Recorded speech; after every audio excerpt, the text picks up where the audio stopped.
یزید حج بیت اللہ کے بعد مدینہ المنورہ آیا اور شراب کی ایک مجلس بپا کی۔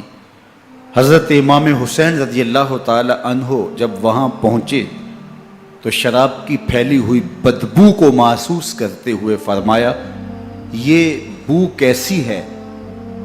تو نشے میں دھت یزید بولا، یہ شام میں بنتی ہے، اور ایک جام منگوایا اور اس کو پیتے ہوئے دوسرا جام حضرت امام حسین رضی اللہ تعالی عنہ کی طرف بڑھاتے ہوئے کہا، ابا عبداللہ لیجئے۔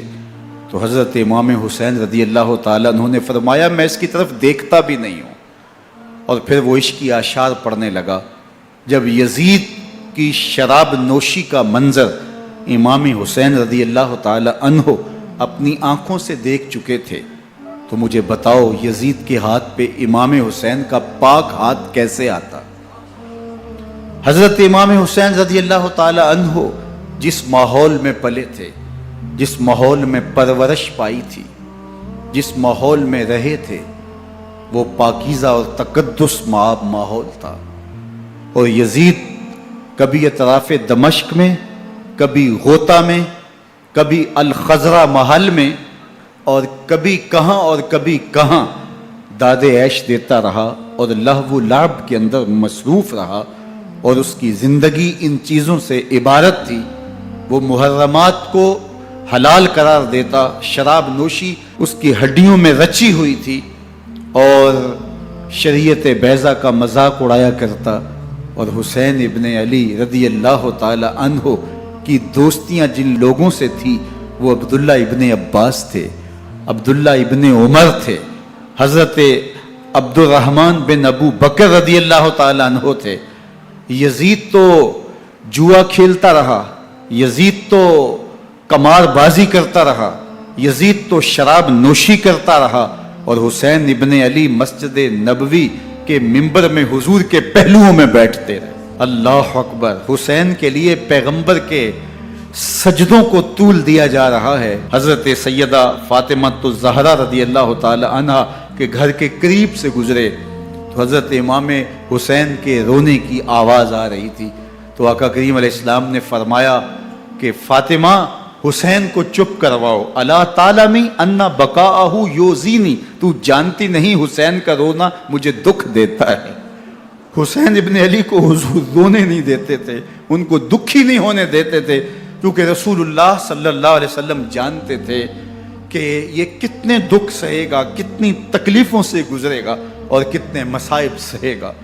زمانے نے وہ گھڑیاں بھی دیکھیں کہ حضرت حذیفہ بن یمان رضی اللہ تعالیٰ عنہ فرماتے ہیں کہ میں حضور کی خدمت میں نماز مغرب کی ادائیگی کے لیے حاضر ہوا، اور میں نے یہ اجازت خاص طور پہ اپنی ماں سے اس شرط پہ لی تھی کہ امی آپ مجھے اجازت دیں، میں حضور کی خدمت میں حاضر ہوتا ہوں، مغرب کی نماز بھی ادا کروں گا، اور پھر حضور سے عرض کروں گا حضور میرے لیے اور میری ماں کے لیے بخشش کی دعا کر دیجیے۔